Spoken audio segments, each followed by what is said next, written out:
everybody. Welcome to Anime Sickos. It's the podcast for geniuses and the only podcast where we take a look at the four pillars of modern misery: anime, gaming, posting, and jobs. I am Tom, an anime sicko. I am Joe, an anime sicko. Real quick, I gotta get this off my chest before we get into the episode. I was in the park today walking, and I saw a motherfucker sitting on the bench eating a box of Spree. Joe, he had Spree. I Googled it because I wanted to know if Spree was still around, and one of the, Google now serves you stupid questions like, can you still buy Spree candy? And the answer was, you can buy bulk Spree at bulkspree.whatever.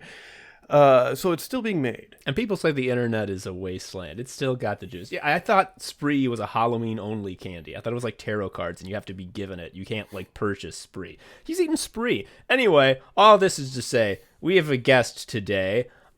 Please welcome our guest, Josh Boerman. Josh, do you eat Spree? I fucking love Sprees, dude. So you just awoke because I first of all, you're like, this motherfucker's eating Spree, and is the plural of Spree because I just assumed it was Sprees. Who's to say? I think it's Spree with an I at the end. yeah, two probably. I's. Yeah. Spreeii. No, I that definitely reads for me as a Halloween candy primarily. Curious to hear if you guys prefer the hard ones or the chewy ones. There's chewy Spree. I don't see. This is how little I know about Spree. I only, maybe this is a regional thing. Like in the Chicagoland area, we only get them when they fall off the truck. Got it. Okay, but I did not know there was a chewy variant. Oh no, brother, you've come into a room with a real Spree head.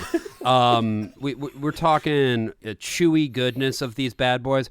The other thing about Sprees is that they had the sort of cousin candy, which was called Shock Tarts. Do you remember those? Yes. And then I think they're called Shockers now, which is funny because it's the first and only candy that gives you two in the pink and one in the stink. That's quite. Yeah. That's revolting. They changed into it after. Yeah. Like the term was known. Why would you change into it? This is blowing my mind. If I'm like, man, today I'm gonna get Spree, and I hop in my little toot car. Right. I don't where do I go? I don't know. If I go to the grocery store, there ain't no Spree.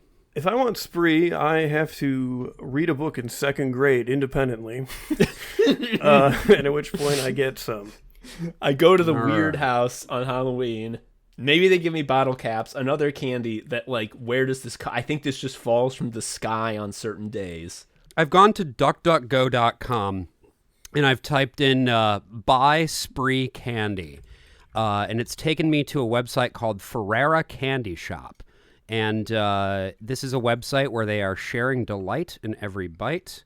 There's a description. It says, sweet meets tangy fun that really packs a punch. This will beat the shit out of you. Yeah, no, it's gonna kick your fucking ass, dude. And we're learning a little bit about the ingredients here. This shit contains dextrose, maltodextrin, malic acid, and less than 2% of calcium stearate, corn syrup, natural flavors, canola wax, color added, blue 1, blue 2 lake, red 40 lake, yellow 5 lake, and yellow 6. The calcium part is for sure bone dust. Folks, yes. You're listening to Spree Sickos, the internet's foremost Spree-based podcast. Is Ferrera the company? Is Ferrera the company that makes lemon heads? Because they've always been a mystery. Okay. Yes. And fucking Juji fruits. Talk about a company I don't know how they're still in business. Yeah, no. I don't think anybody eats Juji fruits, right? At Seinfeld. I think Seinfeld. Right, because the surgery, right? That's what happens? It falls into him? Okay, yeah. No, that's a Junior Mint. Elaine doesn't go to her boyfriend in the hospital right away because she gets Juji fruits first. That's it. But, to me, Juji fruits is like Rochelle. They made that up for Seinfeld. Josh, what's your deal? Who are you? This is fun because this is our first, explicit... podcast, you are podcaster first, I would say, right? As your deal. Is that at the top of the line? I mean, for me, I guess it is these days. I don't know, man. My name's Josh. I co-host a podcast called The Worst of All Possible Worlds.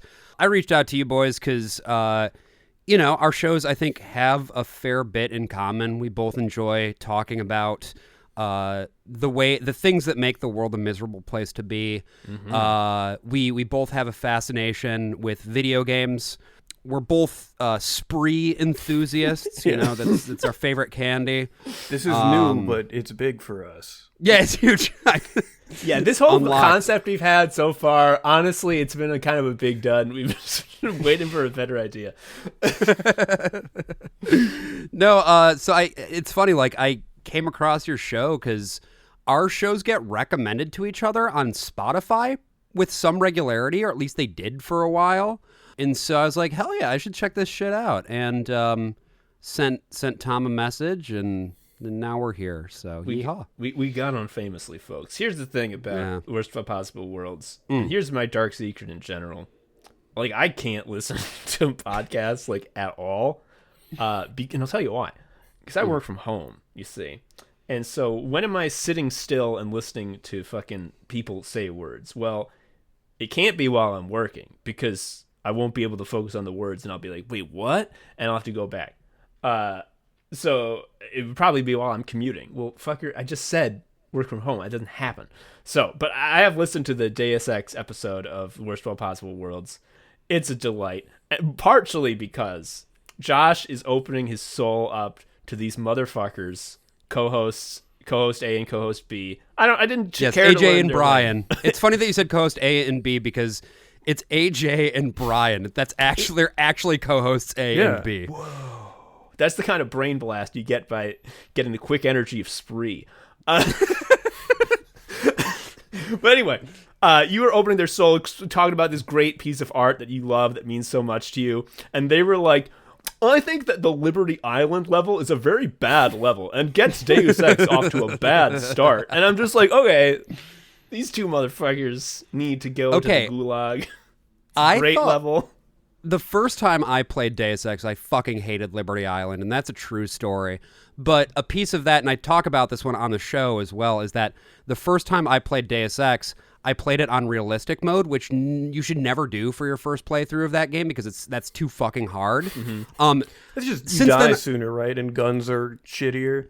Oh yeah, like I mean, the damage is much higher that you take, and so what will happen, particularly because it's an old game and so it doesn't have any built-in quick save, is like you'll sort of get there, you'll walk up and you'll see your first bad guy. He'll shoot you in the face before you see him, and then you start the game from the beginning again because you forgot to save. Okay, that would be pretty bad. That would make it pretty bad. I mean, it's a bad level. To me, the only valid thing about that is that it is a game that controls like a old game. There are some games from the past that you play and you're just like, this is like slipping into an old pair of jammies to me. No adjustment whatsoever. And then you play Deus Ex and it's like, oh, this was made when they didn't figure it out yet. They hadn't figured it out yet, yeah. I mean, even compared to we're here to talk about immersive sims, by the way. That was the big pitch, I was like, I want to talk to you guys about my favorite genre of video game. Can we define that a little bit? Because I'm a huge nerd. Yes. I play tons of games, and I don't think I've seen immersive sim dropped as like a subtype of a larger sim. And based on how you've written in the doc, I'm getting the sense that like the first-person aspect of it is key. Yeah, Joe, I can answer that for you. An immersive sim is when you delete the ladder from the pool. Okay. So that was such a good little serial killer screener. That and dropping another form of immersive sim, I suppose, is Roller Coaster Tycoon, when you drop your little guys in the lake, right? Same kind of thing. Yeah. No, but for real. Yeah, I mean, I came up with a little list here of like what things that an immersive sim is. Yeah. An immersive sim is Wrench. Yep. That's pretty big, right? You walk around and the first thing you see is Wrench. Okay. An immersive sim is audio logs that you pick up that are on cassette tapes. Yes, that number one. It's a huge player. It's like enormous, and you record 30 seconds of audio onto it. And that's then you're right. Done. and you just leave the whole fucking thing, tape recorder and all, just in a room. So if you're a scientist with a warning, you have to get 30 tape players in addition to the tapes. So yes, Josh, I don't know if you know this. So you know about our audio drama Sicko Shock 2. You reached out to us about us. Yes. It's a sequel to Sicko Shock 1, which is a less ambitious audio drama when we were just starting out. You didn't know what we were fucking doing. And the conceit of that is that I, Tom, wake up in in basically fucking rapture. Everyone's gone nuts. And I find the single-use tape recorders that Joe recorded before. And I'm like, it's really convenient that these are all in order. Like, it would be so confusing if I got, like, the last one. Oh, my... I love audio logs. It's the funniest shit in the universe. It's the best. It's like you pick it up and it's like, click, roll. I have a message for whoever finds this. Yes. We the one thing that we didn't want to happen has happened. And it's so much better, and a lot of games do this too, as an alternative to audio logs, and it's not the same, which is emails. Because the thing is, with audio logs, you fucking play that shit, you keep walking. I'm not going to stand staring at a computer. Yeah, no, audio logs are way better, because I don't want to fucking read text. What am I, literate? Yeah, no. Why would you split a message up into chunks like that?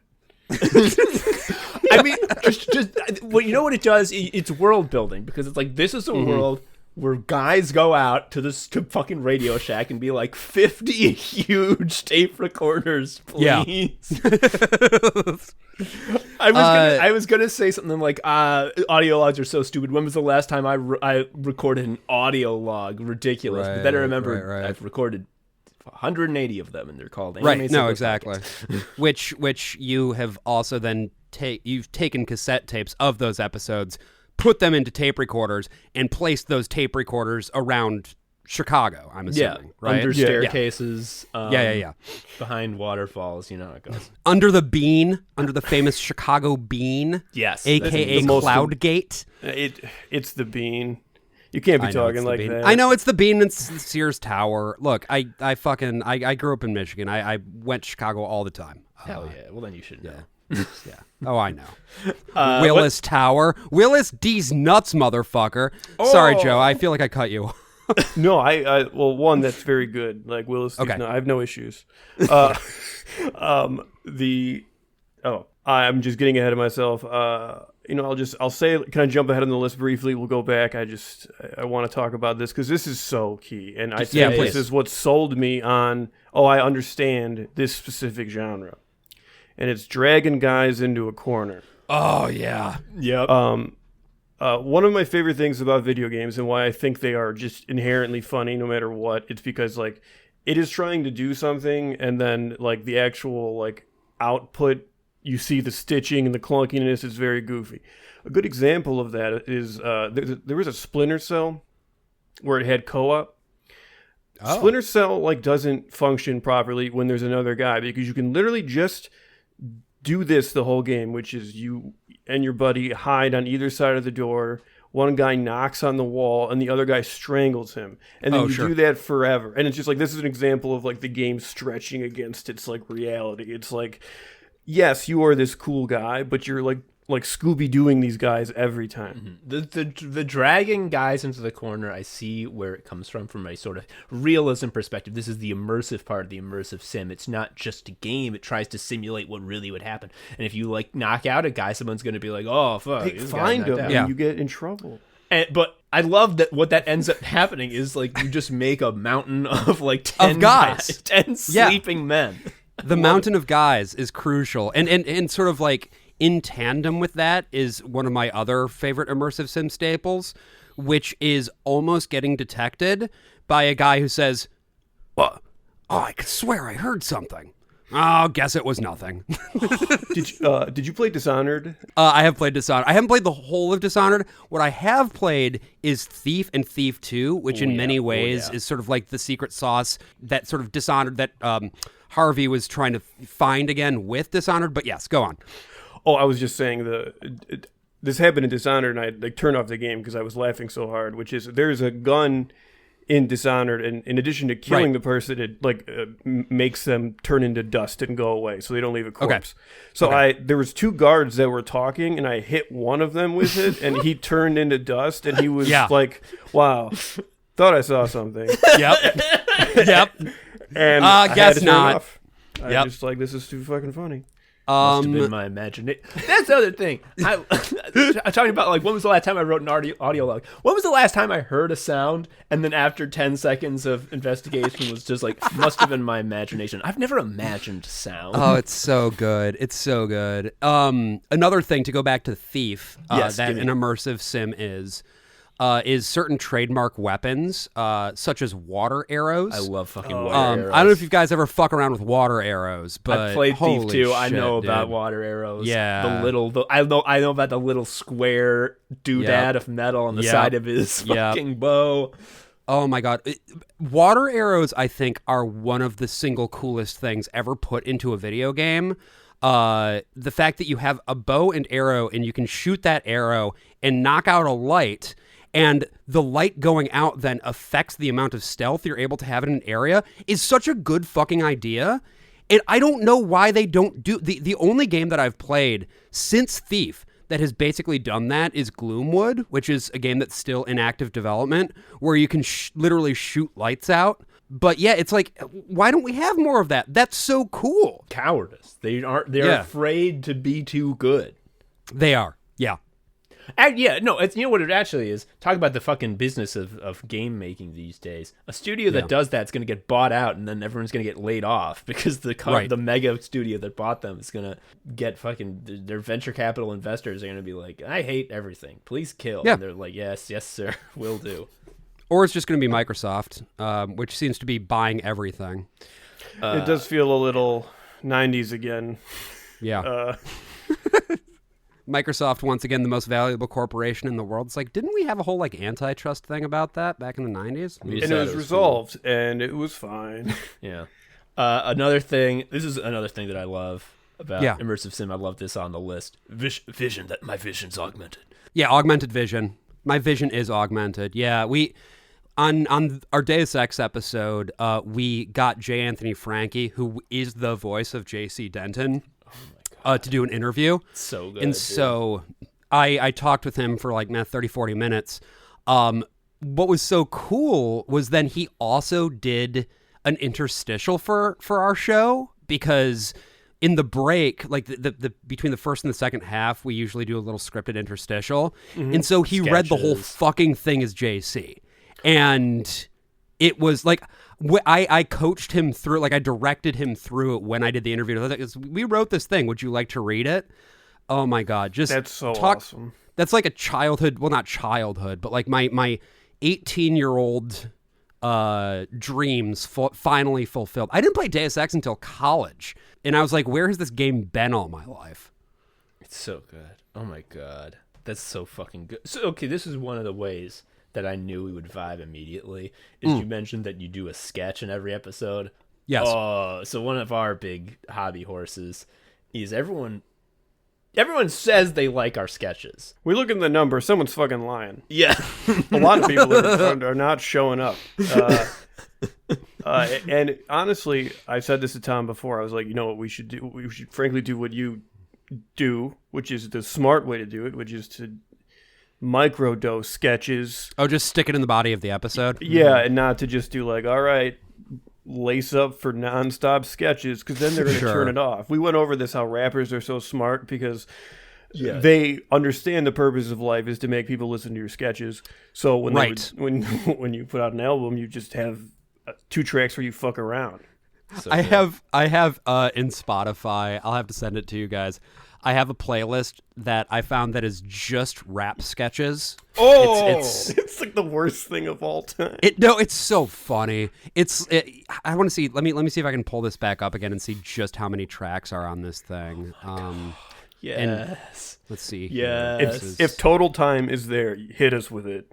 Yeah. So it is a mix of only skits on rap albums is the name of the playlist. There's 32 tracks on here, which is frankly not enough, and it's 55 minutes long. Oh yes, that's a podcast episode. Done. Yeah. I'll send it to you, and then you can do an episode about this if you so desire, because it's fucking great, man. Oh my god, hell yeah! Thank you for the free episode idea. You're welcome. But yeah, the thing about that in putting it like in the body of the episode is, it's smack dab in the middle, and it's funny because I can even see it when I look on the Spotify retention curve that like there's always a little dip, but that's okay because that means that the people who don't want to listen to it don't have to, and then after the break, it just goes right back up again. And the people who like it fucking love it. That's the other thing. Yeah, that's the big thing. So you probably know this, being a guy who, looks like you. But you probably know the famous Joel Hodgman quote from Mystery Science Theater 3000, where he's justifying the jokes they put in. He's like, "We're putting in a lot of jokes no one's gonna get, but the right people will get them." That's right. And it's like that's all that matters, man. That's what it's all about. So good, so good. Okay, another thing about immersive sims, yes. You gotta. I just love that you put this on a bullet-pointed list. Yeah, Gap gun, baby. In Deus Ex in the beginning, if you haven't played it, you are offered 3 weapons to start off with. One is, I think, a normal gun. One is a shock baton that only works if you shock them in the base of their spine. Otherwise, it is the enemy alert machine. Correct. Like, please kill me. And I think there are 3 ammo cartridges for it in the entire game. And then there's more than that. If you don't know how to use the prod, you need to get good. I'm sorry, but it's a valuable weapon. I do use the prod. Stick with the prod with the prod, just in case, though, we're police. But then there's the Gep gun, which they just say that phrase like they don't explain it. He's like, Paul, who is your brother, who's JC's brother, right? And both Paul and JC are voiced by J. Anthony Frankie, which is kind of fun, doing 2, I think, very different and fun performances. Both it's very campy, it's very fun. But yeah, it's like, okay, you can have one of 3 things. You can have a sniper rifle, you can have a tranquilizer dart gun, or you can have the Gep gun.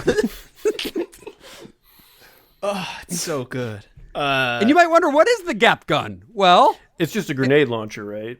Yeah, but it is it's more of a rocket launcher. And it is a heat-seeking rocket launcher. So like you can lock in on, a robot or whatever, and then it goes boop, boop, boop, boop, boop, boop, boop, boop, boop, boop, boop, and then once it's beeping very fast, you can launch it and it will hone in on the target. I love it. It's None of that comes across in Gep. Yeah, Gep gun sounds like, what actually, so I haven't played this game, but I know that Prey, the most recent Prey, is an immersive sim. Yes. And I know that there's a gun in that shoots fucking foam. The glue gun, baby. The glue gun is much like the Gep gun in that it fucking whips shit. Like, it's so good. But like a gun that shoots foam that you can build structures out of and then walk on, that's what I think of when I hear the Gep gun. Like, it's shooting Gep out. Like, that's some Gep on the ground. No, there's no... The Gep gun doesn't contain Gep. It contains rockets. Gep made it. It was designed by Gep. Right. Yes, it is Gep's famous gun. Gep is actually short for Geppetto. It's the guy who also made, the puppets. Liza P. Yeah. It's Geppetto's gun. You play Liza P? That's a fucking game. I haven't played Liza P. Oh, if you are into Souls-like at all, it is. That's not my shit. But okay, we need to. Okay, we're gonna have to briefly talk about at a later point why it's not your shit, because it's not my shit either, and I want to just be like, why do I bounce off this? It's not like I'm bad, although that it is partially it. But it's not. I play tons of games that are like spitting in my mouth, demanding I get good, and then I do. So why do I bounce off of it? I don't know. Yeah, I mean, that's the thing that I love about immersive sims, actually. One of the many things is that they are games that demand that you get good, but the way that you get good at them is ultimately up to how you want to play the game, as long as it's designed well, right? Yeah. You can beat all of Deus Ex. Well, you can't beat it with nothing but the Gep gun. But if you play like Gep gun plus mines and then have one halfway decent melee weapon, that is a viable strat. You know what I mean? So I think that's cool. I also think that an immersive sim is the number 0451. That is an immersive sim. Every time I play any game, not just an immersive sim, the moment that I come across the first 4-digit combination in a game, I'll always punch in 0451. In Deathloop, you come across a 4-digit combo thing, and it's not 0451, but if you punch in 0451, Colt says a line that's like, "Oh, that worked last time," or something like that, and you get a little achievement. That's very good. Another thing about immersive sims that at least happens every time I play is I'm going around, I'm just like kind of fucking around the margins of a level, and I like find some way to get into a room, and it's got like a cool weapon, and it's got like a note. Then I read the note, and it doesn't make any fucking sense, and I'm like, I don't know what this means. And then I like going around the rest of the level, and I find like what is clearly step 2 on the road to that note that I just got. And I'm like, oh, and I have to like, oh, this is what I was supposed to do. Yeah. And I like backfill the story of this note, and then I'm like, oh my god, now this note's so tragic. Prey has a ton of that, like a ton of that, and entire areas of the space station that like you're not. You can get anywhere from the very beginning of the game, pretty much. Some of it is like hard locked, but the vast majority of it you can get pretty much anywhere you want. It's just that it's really, really difficult. And so there's like a difficulty barrier that prevents you from getting in. But you can absolutely go places that seem like they shouldn't even be accessible. And they put stuff in there for you to find. And it's so fucking great. I love that game. That's an email reading game, right? Prey? Yeah. Is there a lot of email reading in that one? There is, but there are more. There are some emails. There are more audio logs. Most of the storytelling is through audio logs, and occasionally video logs too. Oh. In fact, the thing that makes it so exciting is these video logs are all on something called The Looking Glass, which is a direct reference to Looking Glass, which is like the company that made Thief and System Shock 2, where if you look through this like. It's a literal like fucking glass, right? That you look through, and it's like you are looking at a 3D projection behind the glass. And so it overlays on the level in really weird ways. So like you'll get into one level and it'll be like you look through the looking glass and you see what that same room looked like maybe a year ago, right? Because some guy recorded a video on the looking glass. It's so fucking cool. I love that game. I love that game. I love the glue gun. I love the Gap gun, and now I'm just talking about things that I love. I hope this is useful content. I don't know. I think another part of immersive sim. Yeah, this is just based on the vibe I'm getting from what you're saying. A big part of it is when you give up on your non-lethal run through and you just decide that murder is easier. I'm reminded of whatever the first remake of the Deus Ex. What was the Human Revolution? Human Revolution, yeah. That one's very funny. That one's very funny because he's like, "Am I a machine or a man?" And like the first thing you can do is like get the upgrade that lets you shoot ball bearings, so you're a walking human claymore. Yes, explosive ball bearings that kill everybody around you instantly. Yeah, and it's just like funny to have like that moral quandary when you're doing that. I loved how in the lore the guy who can become a man bomb is less technologically advanced of an augmented dude than JC, who takes like 20 minutes to stop his hand shaking when he holds a pistol out. It's like all the mechanically augmented people in Deus Ex are like, man, I fucking hate you, JC. You make me obsolete. I'm bullshit compared to you, JC. And I'm like, I played that Human Revolution.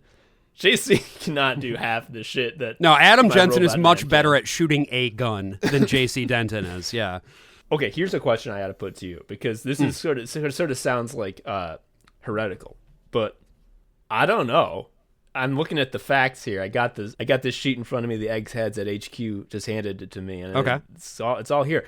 Is Legend of Zelda: Breath of the Wild and or Tears of the Kingdom an immersive sim? Because what is this game but a game where you kind of go around and do your own thing, and whatever you figure out is just as valid as anything else? He's gonna say no, I bet, and I want to put my reason why no.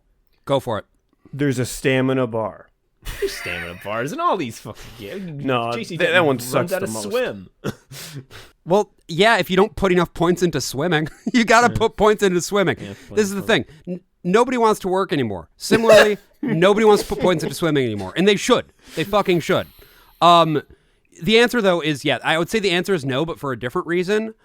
First of all, first person is a big piece of it. An immersive sim is definitionally a first person game because you are being immersed in it as a simulation of like walking around.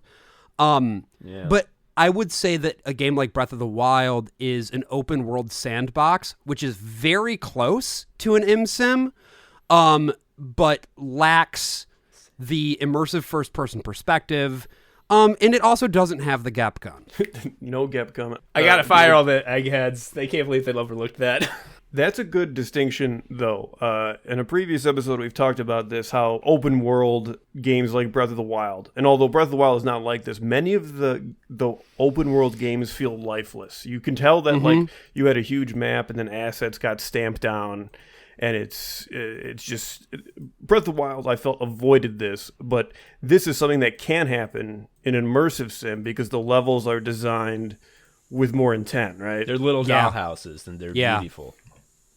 Yeah, I think that's true. I think that, like, and this is something that if you listen to Warren Spector, who is the guy who designed, Deus Ex, if you ever listen to him talk about his philosophy of game design, a lot of it is exactly that, where it's like, what is the point of building a game world if it isn't something that you can truly interact with, These are ideally interactive worlds, but if you look at sort of the state, and this is me talking now, not Warren Spector. I don't want to I don't want to put words in his mouth, but from my perspective, I am always going to be more interested in a small world with an immense amount of detail than a massive world that lacks detail.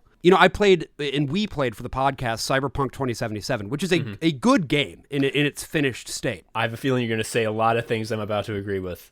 However, because of the fact that the scope of the game was so big and kept getting bigger throughout the development process, and because of the fact that the mechanics were so clearly figured out pretty late in the game's development, even though when you play like Phantom Liberty, which gets very close to being an immersive sim, the gameplay elements are a lot more clear there in terms of what they want to be. The other parts of the game feel a little disjointed, and there just isn't the juice that pulls you through in a lot of cases, I feel. And I don't know if that's where you're at, Tom. But oh my God, I'm nodding big time. I'm so in agreement. Here is my sort of like cherry on top of that correct pile of words. For me, here's what would make Cyberpunk 2077 10 times better. And it's what we've been talking about. Levels. Like the children cry out for levels. Yeah. Like, I know that now it's fashionable to say that Vampire the Masquerade Bloodlines is overrated because of the incredibly racist China chapter. And yes, it is incredibly racist. But that motherfucker had levels. It had like, and you were like, I'm here in New York, and it's like 2 blocks. And you can only, that's the level. But like, it's fine. Because you had a clear scene. Like, yes, I played it with there was a patch, right? Like a fan patch that made it doable. And the scope of everything was smallish. And I don't mean that in a bad way, because it's just like, everything you ran into, you're like, oh, this is important because it's here. It's like, a big world game where you fucking run in, and it's like you're just getting hit with information nonstop. You see shit all the time. It doesn't matter. You have to make it smaller. When I booted up Cyberpunk for the first time, and I'm like, wow, look at this beautiful city. I can't wait to explore. And then it hit me like, oh, every single building is locked. Like, you can't go in any of... Like, okay, so there isn't an open world. Like, that's what you're telling me. Basically, there are levels. It's just that you have to do some shitty driving to get to any of them. Right.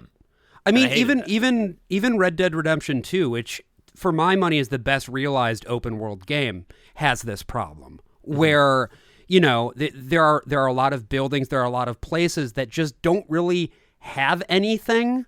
It's largely set dressing, and when you go into a place or you find a place, it's like, okay, there's going to be one key item over in the corner that you can pick up, and now you've done the thing that's in this building, right? I mean, it's like a good immersive sim, the way that I see it, is going to be a fully interactive world where everything has its purpose, everything has its reason.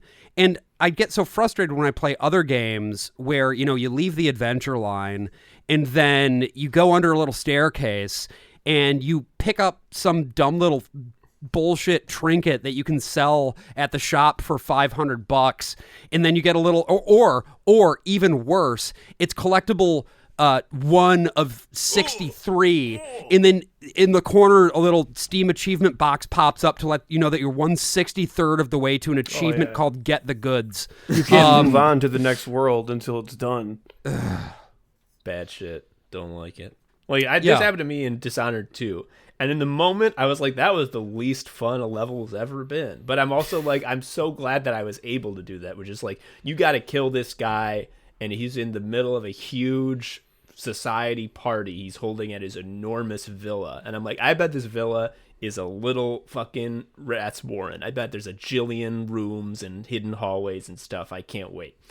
And so I'm approaching the front. I'm blinking across the rooftops, and another immersive sim staple, doing the blink ever since they came up with that for Dishonored. Big piece of immersive sims. You can blink in the new Thief game too, which is not very good compared to the originals, but they did add blink to it, and it's kind of fun. I love that in the Good Thieves, Mr. Thief, I forget his name. It's like Garrett. Mr. Thief. Garrett. Yeah, yes, Mr. Thief. Garrett Thief. Please, Mr. Thief was my father. Call me Garrett. Like a plotting lummox who like barely move. I love that. That makes it more fun. No, but okay. So I got onto the roof of this huge building, and I'm just like, wow, I'm on the roof. And I walked all the way over the roof to the other side, and I'm like, it's the other side. And I blink down to like the garden. I'm like, I'm in the garden on the other side. And I'm like, oh, there's a door. And I go through the door, and it's like, oh, it's a hidden passage to the basement. And like, oh, there's the guy. Like, stab. Yeah. You win the level. And I'm just like, well, that sucked. But like, how fun that I could do that. Right. Yeah. I mean, I think again, it's one of those design things where it's like, you don't necessarily want to make it that easy to do an end run, right? Like, maybe they should have thrown up a little more, at least token opposition, but it's fun that you can do it. I think, you know, exploration being rewarded. I think the social component of it is often like, that's one of the hardest things to integrate. But if you can have something where, you know, there's a more RPG style like conversation, maybe you have to like answer a question or like roll a persuasion roll or whatever, you know, that can be a fun way to offer a form of opposition as well. Hell yeah. That's like how in Human Revolution you could have like an augmentation that would have Jensen be able to tell if someone was beta or not. Yeah, that's in Mankind Divided too, but I do love the beta soy boy detector. Yeah. So fucking funny. Another thing about immersive sims we gotta talk about is that there's always a bitch in your ear telling you you're doing it wrong. Yes, you've got a computer, a lady, or a computer lady, depending. Obviously, we were talking a little bit before we got rolling about one of the greatest villains. Well, we weren't talking about it exactly. We were talking about System Shock and System Shock 2, both of which are games that you have not played. Nah. Yeah, we just like the name because it was like it just fit, you know? Because we're writing Sicko Shock is about audio logs. Right. No, Shodan, dude. Shodan is mommy. Shodan is maybe the greatest villain in the history of video games. I just fucking love her so much. I mean, it's accurate because what is the thing that vexes and displeases us most? The computer. The computer, yeah. I love the way that she antagonizes you. I think Terry Brocious just does a phenomenal job of the voice performance. I think the distortion effect that they made was one of the coolest things. And that actually taps into something that I think is interesting about immersive sims, which is that for some reason, people who come into video games from other fields tend to be drawn toward immersive sims. The Brociouses, Eric and Terry, who worked at Looking Glass, they were musicians before they started at Looking Glass. Warren Spector got his degree in filmmaking. There's a tendency, if you come from another art form, to come into video games and be like, how can we push this narrative form to its fullest potential? It involves using the mechanical tools that are available to you. You're not just going to make a fucking movie, because if you wanted to make a movie, you'd be making a movie. Making a movie. Yeah, that's why I'm against, generally speaking, any cutscene.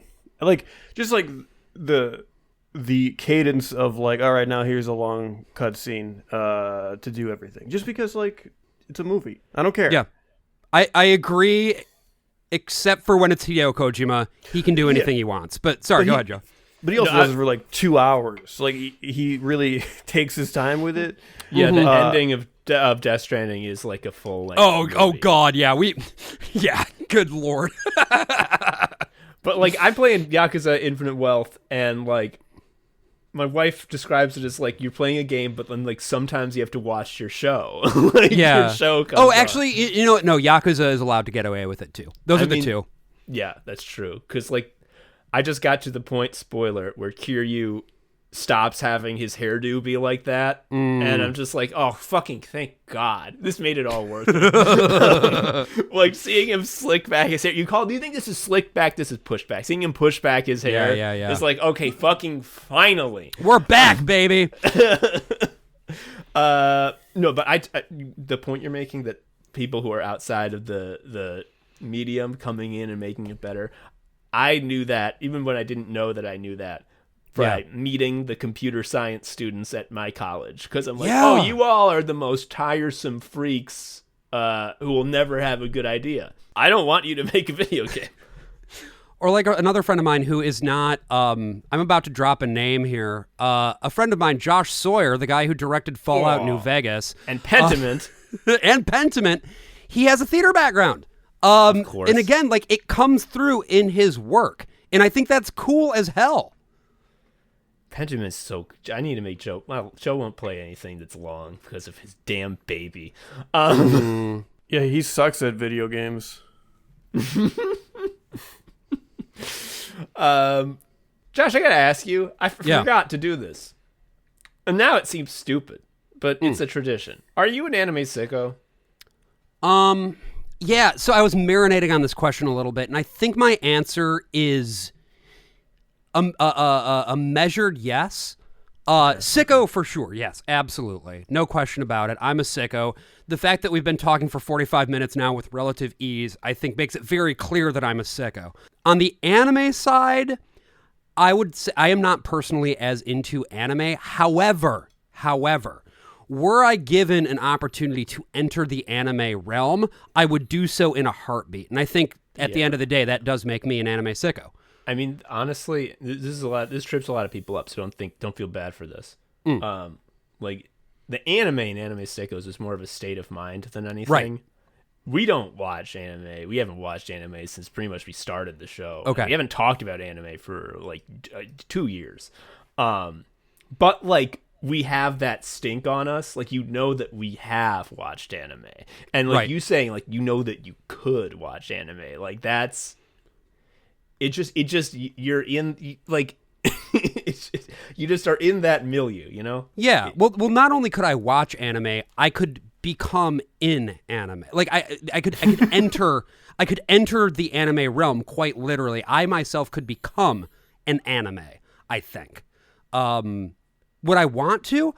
I don't know. Maybe. I think it depends sort of circumstantially on where I'm at a given moment. But, sometimes when you see an anime babe, and you're like, damn, wish I could be there right now, I don't agree with you, but I understand where you're coming from. Okay. We've never been horny. We're going to heaven. You're not going to be... Oh, please. Okay. We're going to heaven. Okay. I'm also going to heaven. Yeah, that's good. As long as you don't nut. And you know what that heaven is going to be? The anime realm, where I'm going to be hanging out with anime babes. I'm hanging out with Goku. Goku's and Goku. About techniques. Goku.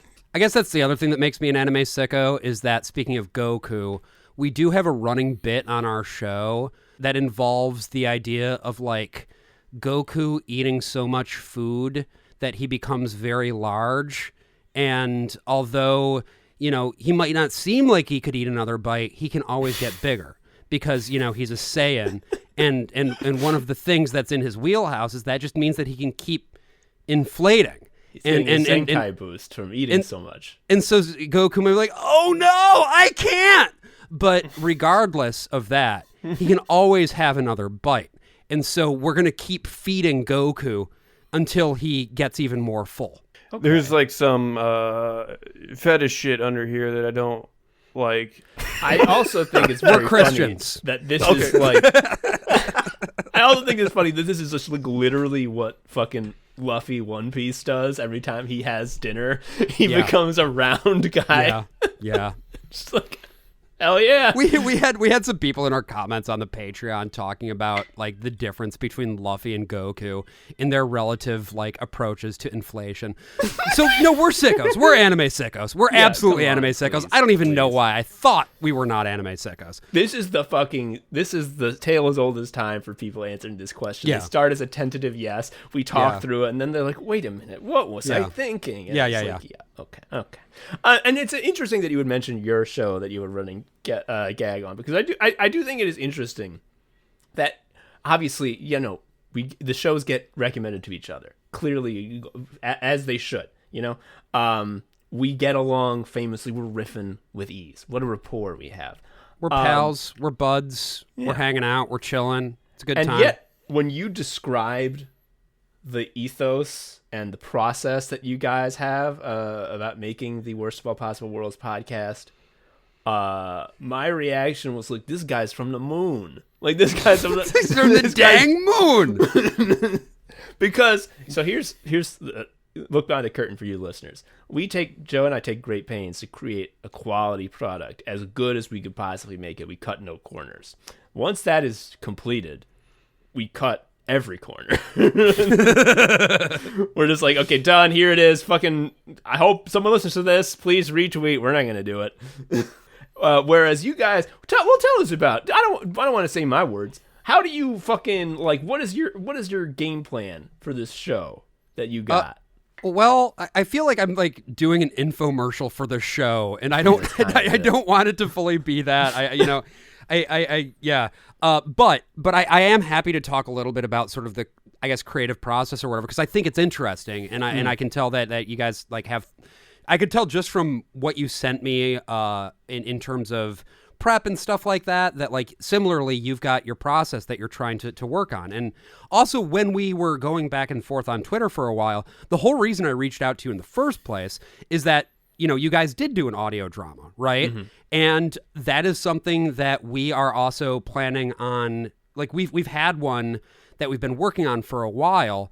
And so I've been reaching out to a lot of different people who've been doing this kind of thing and being like, what have you learned? Like in general, when it comes to making something, it's always best to talk to other people who have tried to do that thing and be like, what have you learned? What would you recommend? What would you avoid? And that sort of thing. And so I guess as regards like just making the weekly show, what we try to do is similarly just put out the best fucking show that we can. We pick out a topic, we get a guest who is relevant to that subject matter sometimes, and then we ahead of time plot out a lot of what the thing is going to look like, much like we have done for this episode, which similar peek behind the curtain. A lot of those jokes weren't off the dome. They were good jokes that we came up with ahead of time, which is, you know, it's intelligent. And I don't know, like what specifically, I guess, about it are you wanting to know? Well, the thing that blew my mind is that you're like, we're doing this with the goal of it being our job. And I'm just like, I'll say it. I'm too scared to try. Like that, because what does that mean? It means you're doing a lot more work. You make longer episodes. You have to be much more like thoughtful about like, what do we paywall? Because like, and you have to do a paywall because like this is the best practice for making income. Like, what do we paywall? What do we make free? We have to entice people, but we have to also make there be a value add to joining up. And then also like you told me that like, oh, the Deus Ex episode is free. because we missed a week, and I was so guilty that I had to put something good for and it was like, we miss a third of the weeks. Like, we just say like busy, fuck you, and don't have an episode. Yeah, well, actually, it was the Alan Wake episode that we re-released because it was like I had to take a week off. That was the first time we missed a release since we started doing the show. But that's incredible. Thank you. I guess I don't know. I'm also like I fucking grew up like Dutch Protestant in the great state of Michigan, so like I have an unhealthy relationship with work, and that's a piece of it as well, right? Okay, fair enough. But I think in terms of like trying to make a thing that's a product, right? It is really difficult to find the right balance between all of the different moving pieces.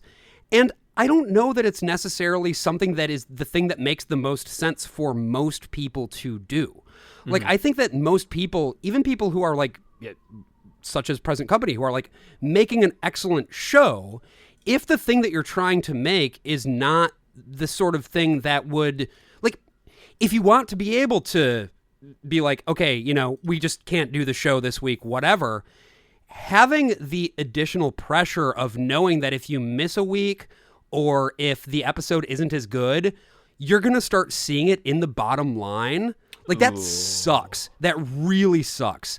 And it's not particularly a fun, it's not a fun time necessarily, because it's all about finding the balance between a product that sells well and just making something that you are happy with. And if you can focus on just making the thing that you're happy with without having to worry about how much money it's making, honestly, you're probably going to have more fun. So like if having fun is the goal, I would never recommend doing it as a business. I don't know. Those are scattered thoughts. Scattered thought. I have devastating news for you. This is a podcast. Like that's what it's all fucking about. No, this is legit, because I mean, like that's kind of what I was like saying to you about like when we were discussing the differences between our approaches, and I'm like, I think like the main thing is that for Joe and me, this is for funsies. This is like our hobby. It's a little toy box on the side. Also, a lot of my ideas will come from when I'm actively trying to disengage with what's in front of me, which work is sort of right. A very, very useful tool for coming up with ideas, unfortunately, because it's just like, as I mentally run away, I will create this wonderful map that I will tell Tom about later. Yeah. And like, I don't know, what you said as well. I need to do different things. I need to like not just be all in one basket for kind of the reasons you said, which is like, if I'm only doing one thing and the bottom line is not doing well as a reflection of quality, that just stings a little bit more if that's my main thing, right? Yeah. I will say that like as much as I do get like pissy about the numbies, and I try not to, but like, man, I can see my numbies. Is that the is that the noise that you make? I can neither confirm nor deny. Okay. So I'm looking at the numbies. I try not to get pissy because like, what like the whole point of this, like the whole reason there's a show at all is because like me and Joe would like text each other like jokes that would take like 100 years to set up in real life, and like could never be told. But like we're both like, this is the funniest thing anyone's ever said. And then like, let's just make a show where the format is whatever fucking thing we want to say. And it's been like, it is 100% just like a mental health exercise that people happen to listen to, which is incredible. Yeah. So I have to like go back to that, but it's easier to do that with like the funny, silly episodes where we're just doing whatever, and it's more difficult to do that when it's about the fucking audio drama I've worked on for a year and spent $10,000 on. You have something you want to roast us about. Speaking of that. Well, yeah, I mean, I mentioned it earlier, but I'll roast you again. I don't understand how you can call something Sicko Shock and have not played System Shock. That's beyond wild to me. And I'm not upset. I just was really looking forward to talking about System Shock too. and now I'm not going to get to. I mean, I could talk about it, but like it probably wouldn't be fun because it would just be me monologuing for like 10 minutes, and then you'd be like, yeah. Huh? Hacking, you say? Shotguns. Okay. Wrench. You know what we could talk about? Wrench. You're playing Balatro? Joe, you know about Balatro? You played Balatro yet? Yeah, I know about it. It's like everyone is like, hey, there's this drug that's like made for you. Like everyone loves this fucking drug. We're all shooting it up in the street, and we're all texting you about how much we love doing the drug. Why don't you come out here and do the drug with us? I've not taken the plunge yet. I've fucking purchased it. I just haven't played it. And the main reason I have been able to resist thus far is not my child. It is because I've been playing instead this game called Talented, which is a game that is just about talent trees. What else do you fucking need to make a... Of course, it's an action roguelike. It's done in 20 minutes. Ooh, this looks cool. It has a wonderful Game Boy aesthetic, which I am coming to understand for myself. That actually, I think that is my favorite early gaming aesthetic. I really like the Game Boy look for. Yeah. I think it's neat. It's so clearly invoking a specific device without saying it. Yeah.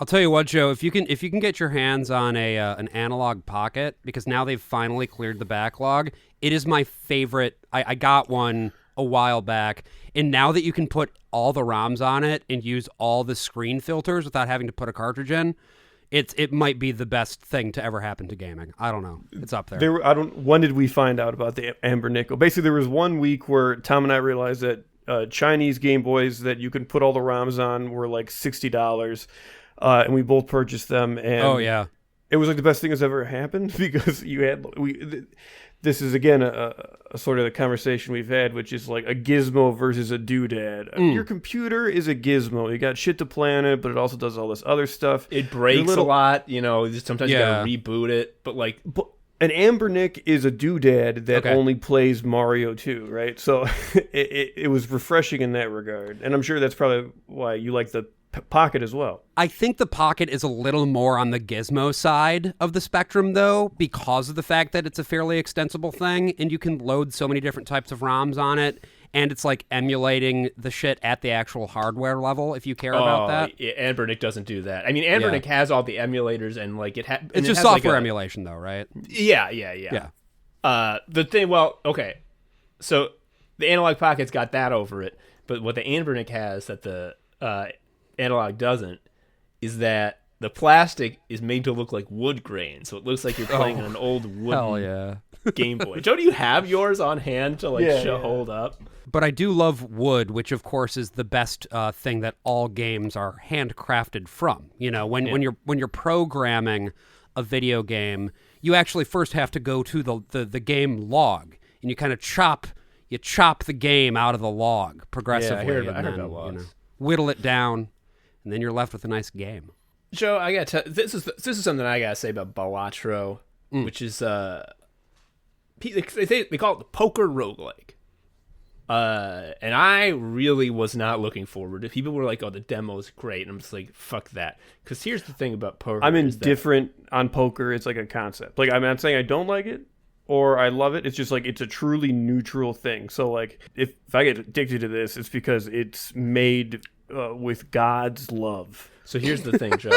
I'm one more. I actively despise poker. Whenever Yakuza is like, now you play poker, I'm like, fuck you! Because what is poker? Okay, you get two little cards, and you're like, I sure hope these are good. And they're like, do you want to bet? I'm like, I don't know, I guess. And then they reveal 3 cards, or maybe 4, 5, I don't know. They reveal a bunch of cards. 3, then 1, then 1. 5 total, yes. Okay, and I'm just like, my cards weren't very good. I guess I lose. And then I lose. And it's just like, when did the game happen? Like, what was the part that I was supposed to be playing? The betting? I hate betting. Betting is my least favorite thing in the universe. I will never bet. And so I was like, fucking Balatro is going to suck ass. Well, guess what?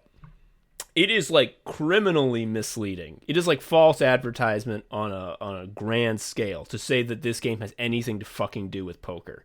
The only thing that it has in common with poker is that the patterns that you're trying to make with the cards are the same.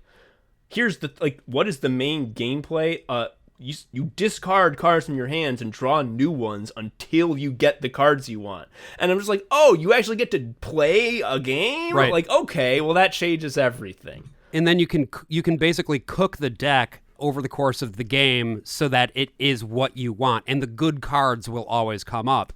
And you get these jokers. Oh, the jokers, dude. And the jokers change the rules of the game as well. So what you're basically doing is you are simultaneously building out a favorable rule set and a favorable deck. You're doing it on both sides simultaneously. It's so good. And also, like, the rounds take, like, 0 seconds. So, like, talking about, like, oh, we're all doing this drug, Joe. You heard this drug, you heard of fentanyl. You got to come out and do a hit of fent with me. I don't even have to come out. I just have to get within, like, a mile, right? And it kills me. Yeah. Well, that's only if you're a cop. Okay. Correct, yeah. No, I've done, just for some context, like, this week has been insane for me because I've had a deadline at my day job. I've had a deadline for something else that is, like, parallel work. I'm recording 2 episodes of our podcast this weekend, and of course, I'm recording this. And nevertheless, this week I have lost 20 hours of my life to Balatro. Dude, okay. Joe, I think is the thing that's going to make your brain really go nutty, is that you got jokers that add multipliers, right? So you have like a score, like a hand has a score. You know, this hand scores 50 chips. But then the jokers can add multipliers, and maybe if they, a certain thing happens that triggers them, they can add multipliers numerous times. So you have like, the score is multiplied by 30. Then in addition to that, you have multipliers that multiply your multiplier. Right. So you get up to 30, and then you have another thing that multiplies your multiplier by 2, and now you have 60. And you can see how if you line these up, This isn't like the same mechanics as this, but it's like really making my brain get excited the same way Disgaea does. Disgaea is just like, here's a bunch of insane numbers. Every item is a dungeon. You can go into it and make it go up. It's just like this sort of like macro mindset. yeah, Go, go, go. numbers, nothing but numbers. There are people who get mad when a game's nothing but numbers. They're like, "Where's the story?" Yeah. But man, I'm a dyed-in-the-wool cookie clicker head. I love when it's just numbers. Well, and the thing that I think really makes Balatro, like, it the little extra piece that makes it so addictive is the visual polish. It's the fact that, like, once you get a really good combo going, the score lights on fire, and the fire gets bigger the higher your score and multiplier get, and, like, the numbers that are popping onto the screen get bigger and bigger and bigger, and it makes you feel like you're fucking God. To be clear, it makes you, I don't mean it makes you feel as if you are God. It makes you feel like you are fucking God. That you have God between your legs and you're going for it. Like, when the first time that this triggered, I was just like, oh. Yeah. This is a good one. Yeah. So when your jokers have, like, triggers that, like, when this happens, that happens, yeah? Every time it triggers, it makes a little dunk, like a little sound that's like, it triggered. And if that sound plays enough times on a single hand, it starts getting higher pitched and faster, and it's just like, I've made the golden castle. Like, this is what humankind was doing all along. It's a similar feeling to getting, like, a really good shot in Peggle. Yes, and then I also am thinking of just opening the maximum bonus chest in Vampire Survivors, and it's just like, you hit the jackpot, it's going to play this at you for 30 minutes, and you're not going to complain, because, like, this is the best thing you've ever seen on your screen. Yeah. God damn. Balatro. I still think, like, in my intellectual brain, like, indeed, Slay the Spire is a better game, the design standpoint, indeed. But, like, Slay the Spire has graphics that are terrible and music that sucks shit. Oh, Everyone I disagree. Well, it doesn't have a cool CRT filter. Correct. And, like, and spooky synths like Balatro has one song. And that's all it needs, because the song is so good. It's really fucking good. I mean, I'm gonna play it. I'm gonna fucking play it. Do it. Hell yeah. It's also what, $25 less, 15? It's like, it's so affordable. It's too affordable. I mean, I already bought it. I should say I'm going to take the final plunge and boot it up and hear that sweet, sweet synth and just finally put Talented to bed. Also, it's an early access. I'll come back to it. So It'll be even better later, yeah. So here's the real danger, I think, with all these fucking action roguelikes in early access, is that like you will come back to them in like 2 months and it'll be a way better because these games are nothing. Mm-hmm. It's $15. I just looked it up. Balatro's $15. He could have and should have charged twice that.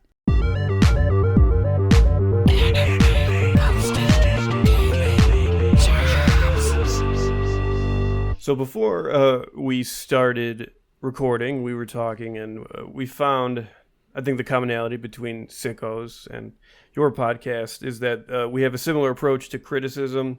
This is the comment I wrote, and you could tell me if you also agree with this. Rather than like trying to say, oh, this is good or bad, the questions you ask is, what is this trying to achieve, and does it execute on its premise? And the thing is, you can be wrong with 1 and 2. You could be off target about what it's trying to achieve, and you can also argue incorrectly about whether or not it's good. But even if you're wrong, it's a much more concrete kind of wrong than when you're just like fucking saying stuff is good or bad. Yeah. Yeah. Yeah. I and this is something, I mean, I could get very pretentious about criticism do it. Oh, you don't want it? Okay. All right. We're going to do it. We're doing it, baby.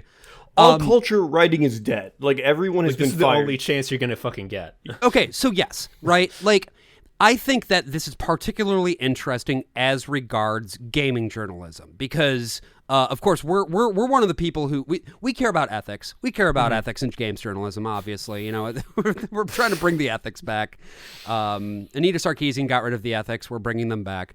No, but seriously, like there is. I think it's exactly right, Joe. That there's this really reductive tendency to say, "Well, this is good."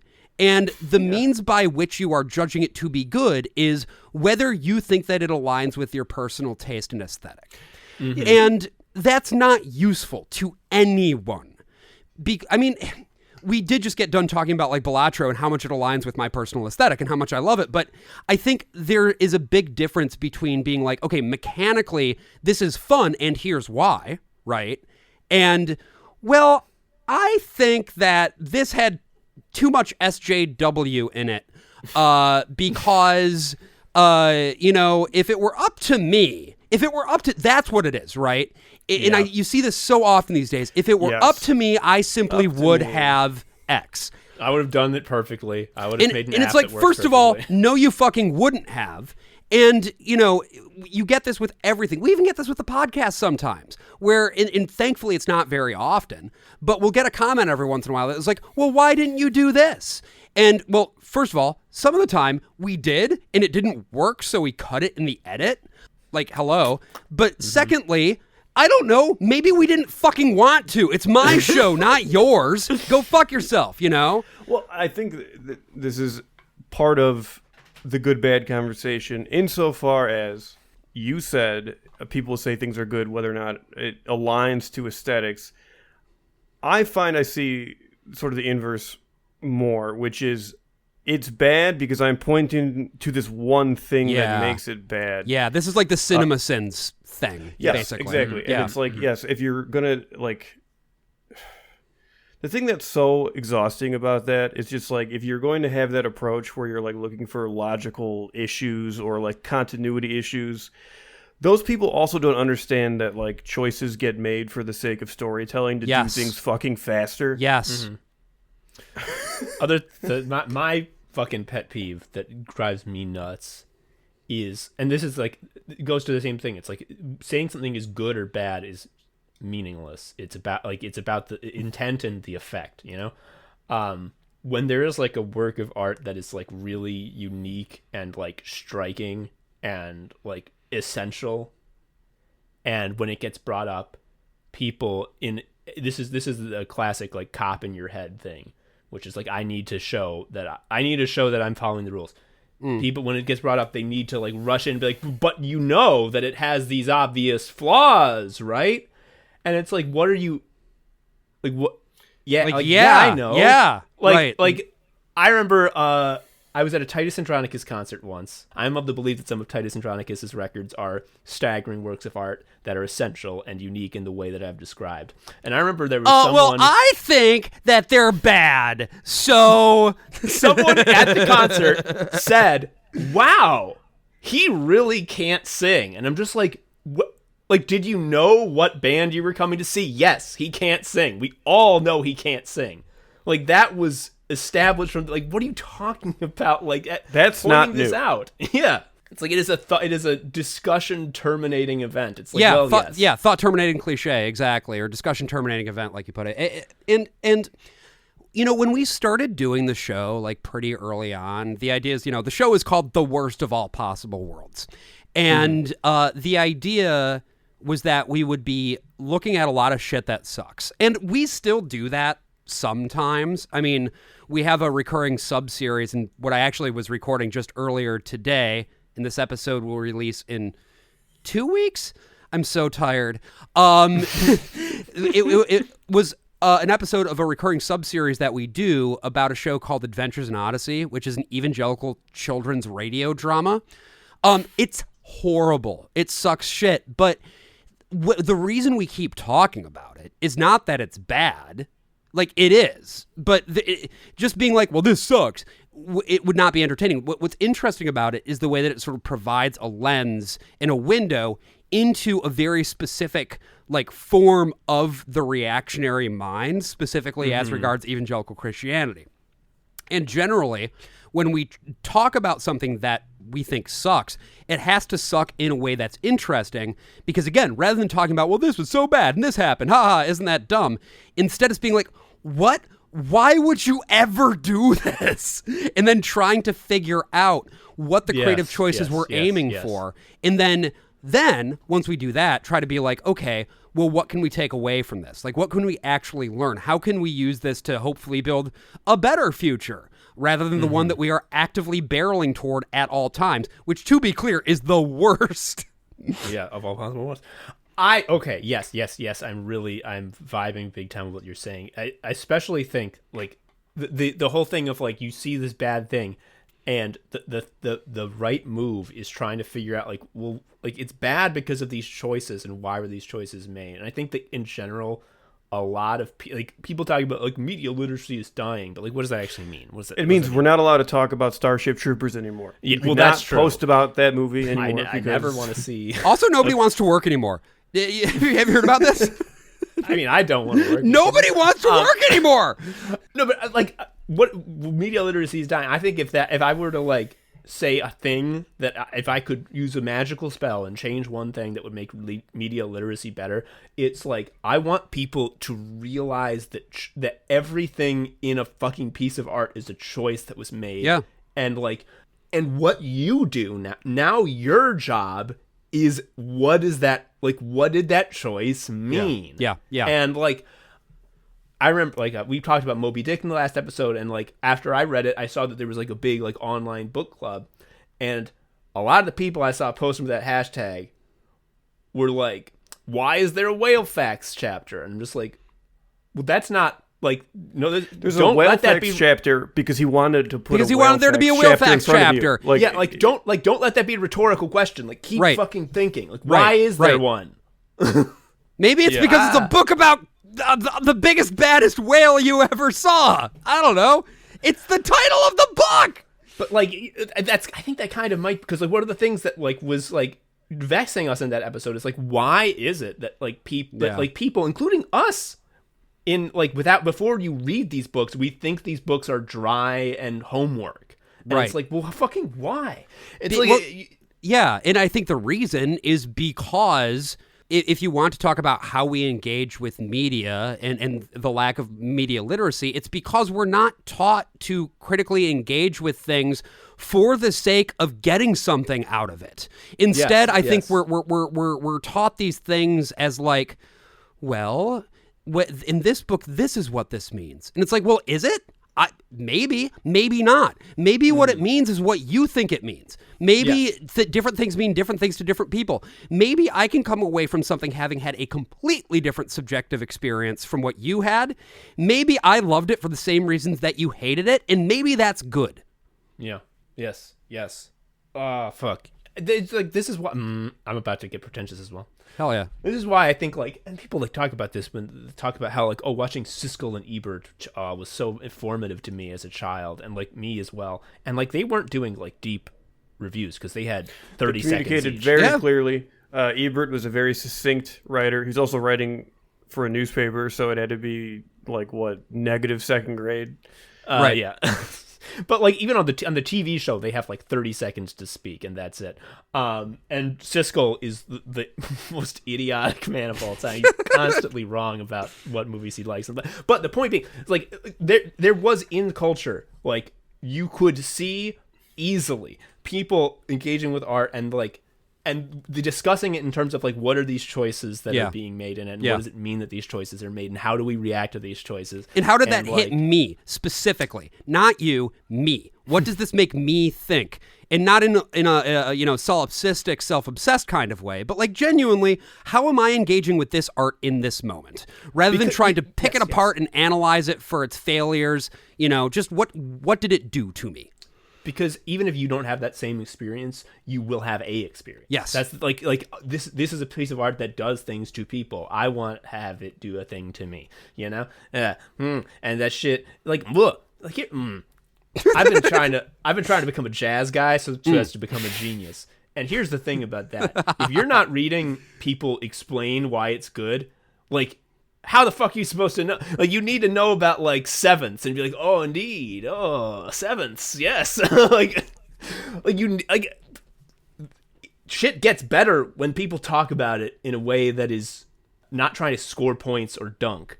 It's like meaningful. It's not, that's the other, people be like, oh, these critics, they're on such a high horse. Who needs critics? I know what games I like. And it's just like, oh my God, like, that's not, and it's like, that's not the point. That's not what's the point. valuable. And to your point, like, you don't see people engaging with stuff the way you had, like Roger and Ebert, which were like, that's one guy, excuse me. Roger and Ebert. You're right. Roger and Ebert in this have economy? Have you met my sons, Roger and Ebert? I am so doomerism on this front for many reasons.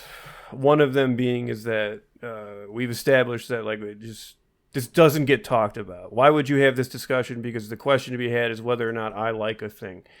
And the reason I get so doomerism about this is because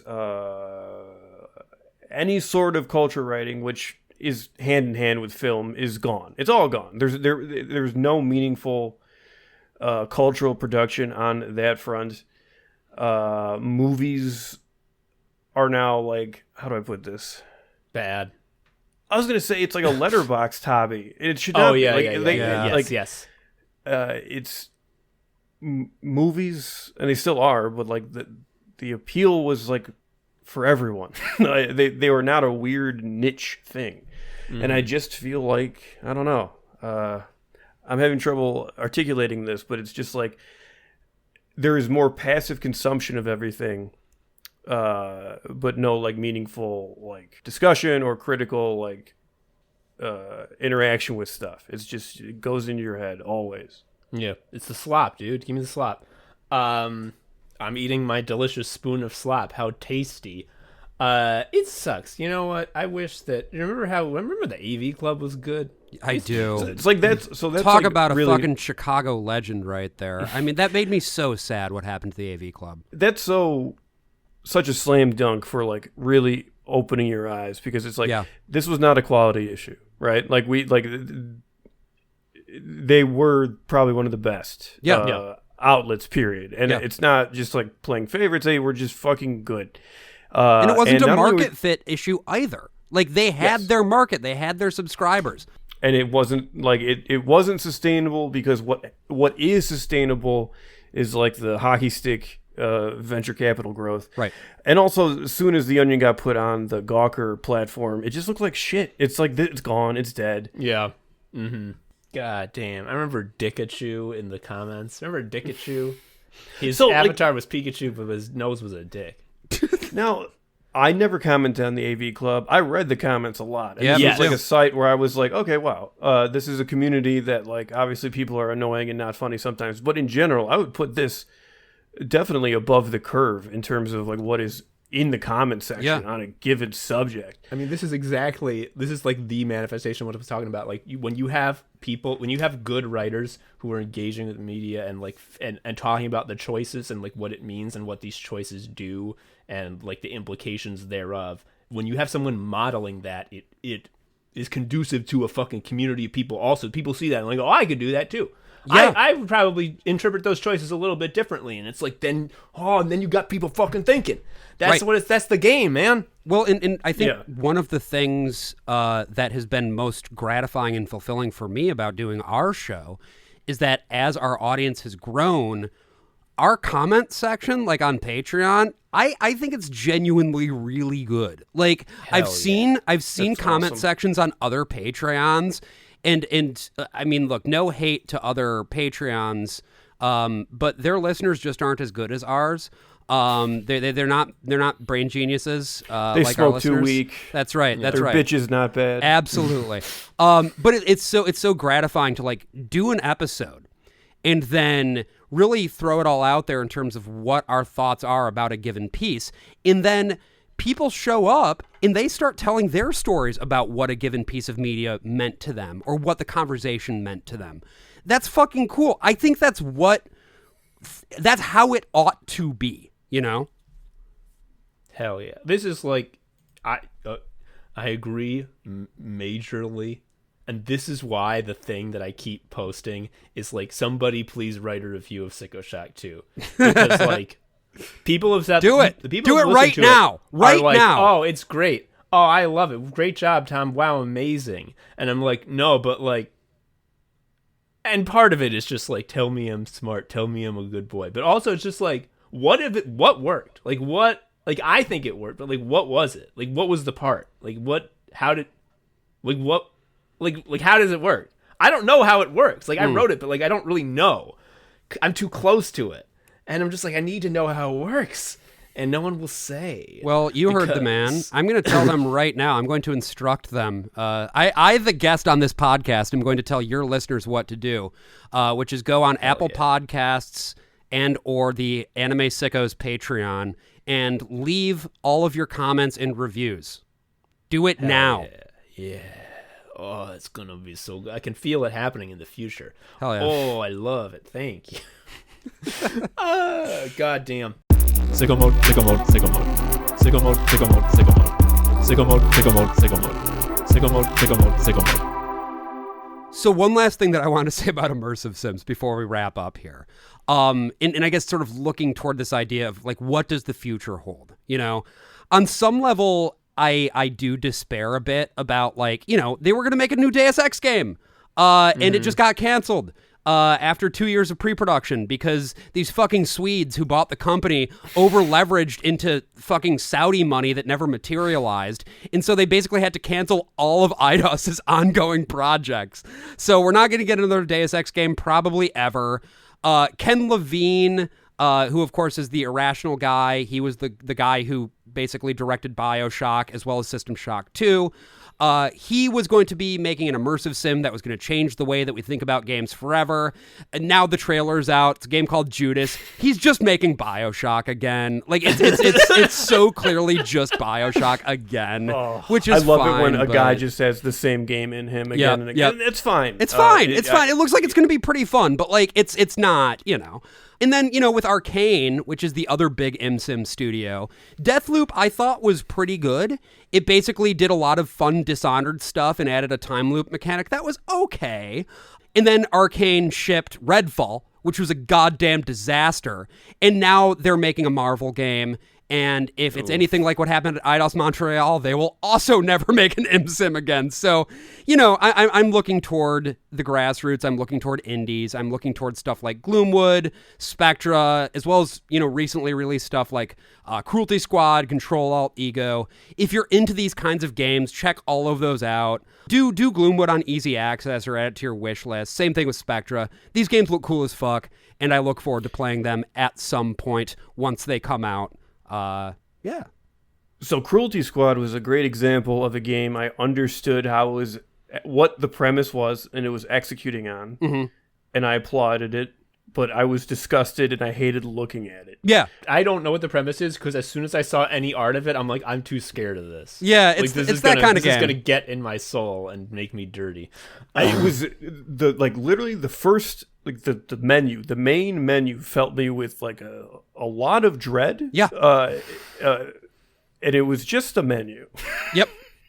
Yeah, no, Cruelty Squad is an immersive sim where you are a hitman and you have to go through increasingly bizarre levels full of horrible, brain-dead people to find and eliminate your target. It is, I think, of all the games I've ever played, maybe the one that best captures how it feels being alive right now. In a really rough way, That's probably why it's a game that you're either going to love or you're going to bounce off it immediately, and there's really not much in between those two extremes. Interesting. I have something else that I want to say about immersive sims as well before we wrap up, which is when I get wrapped up in cool math games, call that an immersive sum. Oh, yeah. When a veteran newscaster's sonorous voice enraptures me, call that an immersive crim. When my verbal tick makes me freestyle rap, call that a verse of stim. When John Krasinski tortures me for information about the terrorists, call that a coercive gym. When my fat-free milk goes rancid, call that the worst of skim. Oh, it is. It do be like that, though.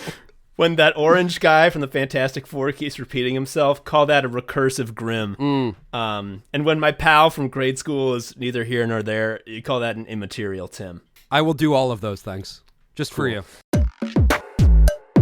We're the anime sickos, and we're here to say anime is bad in a war crime way. Folks, that's the episode. Thank you, Josh Boerman, for coming on the Worst of All Possible podcast, Anime Sickos podcast, and having a great time yammering. Thank you. I had a fantastic time yammering. I can't believe that was an hour and a half. That went by so fast, which I think is always a good sign. I had a great time. Hell yeah. Now you have to hang out with us all the time. I'm just going to be out, we'll just be trying to get in through your screen door. Got I know it. you live Okay. in New York. Yeah, you I'm don't pretty have a screen far door, away but I'm from still you. going to. I am persistent. Okay. I thought you were going to say, I am actually inside your walls right now. Call me the unknown because I am inside your walls as we speak. I love that shit. We're going to have to talk about the anti-graffiti God stuff at a later point. What is that? It's the unknown. We're gonna just be outside that bodega that you like. We know as a New Yorker that bodegas are your favorite thing. My favorite bodega. We talk about them all the time. Yeah, We have Target. We just go to Target. Sure. Yeah, Target is. I mean, we have bodega. Target too. Well, then what the fuck are you talking about bodega for? You already have bodega too. New Yorkers don't make sense. Where can people find your work if they want to find it? I mean, I know. Obviously you know, but say it anyway. Yeah. I mean, we've talked about it a bit on this episode, but I co-host a show called The Worst of All Possible Worlds. Every week we do a case study in the pop culture of this dying empire, and you can find us on various social medias. Just search for The Worst of All Possible Worlds. Our website is worstpossible.world, and we also have a Patreon, which is patreon.com/worstofall. So. Feel free to check us out. If you enjoy, the sickos, I think we will also have a lot to offer you, and I hope that you that you check us out. And thanks again, guys, for having me on. No problem. It was our pleasure. Thank you so much. Yeah, man. Anyway, that's all the time we have for Anime Sickos. I have been Tom, an Anime Sicko. I've been Joe, an Anime Sicko. And I've been Josh, and I'm an Anime Sicko. Hell yeah. We'll see you next time. Bye-bye. See ya. thank you for listening to Anime Sickos. I've been Tom, a sicko. You can follow me on Twitter at TomHarrison19. Joe is also a sicko. You can follow him on Twitter at ShariaUncle. You can follow Anime Sickos on Twitter at Anime Sickos, or email us at animesickos@gmail.com. Please leave us a review or something. I don't know. Tell a friend. Anyway, until next time, bye.